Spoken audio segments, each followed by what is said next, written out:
మిథున రాశి వారికి 2 గ్రహాలు దివ్యంగా యోగిస్తున్నాయండి. దశమంలో రవి, తృతీయంలో కేతువు. ఉద్యోగ ఫలితాలు బ్రహ్మాండంగా ఉన్నాయి. కర్తవ్య దీక్షతో ఏ పని ప్రారంభించినా ఆ పనిలో విజయం ఉంటుంది. ఎటువంటి ఇబ్బందులు లేకుండా ఉత్తమ ఫలితాలను సాధిస్తారు. మీరు తీసుకునే నిర్ణయాలు మేలు చేస్తాయి. నూతన ప్రయత్నాలు సఫలీకృతమవుతాయి. కాలానుగుణంగా ముందుకు సాగి తగిన గుర్తింపును సాధిస్తారు. సంతృప్తికరమైన ఫలితాలు మీ వృత్తిలో, ఉద్యోగంలో గోచరిస్తున్నాయి. నిత్యం చేసే పనిలో కూడా మేలు జరుగుతుంది. ఆత్మవిశ్వాసంతో నిర్ణయాలు తీసుకొని వాటిని అమలు చేయడం ద్వారా తగిన శుభ ఫలితాలు సిద్ధిస్తాయి. ఇదే విధంగా వ్యాపారంలో కూడా ఆత్మశక్తిని ప్రదర్శించడం ద్వారా మంచి జరుగుతుంది. వ్యాపారంలో ఎదురయ్యే చిన్న చిన్న ఇబ్బందులని బుద్ధి బలంతో అధిగమించి శుభ ఫలితాలను సాధించండి. ఆర్థిక విషయాల్లో జాగ్రత్తలు అవసరం.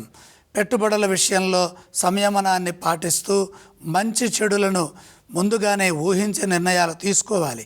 ఏ పని చేస్తున్నా అందులో ధర్మము, నిబద్ధత ఉండాలి. ఆవేశానికి గురి కావద్దు. కొందరి ప్రవర్తన ఇబ్బంది కలిగించవచ్చు.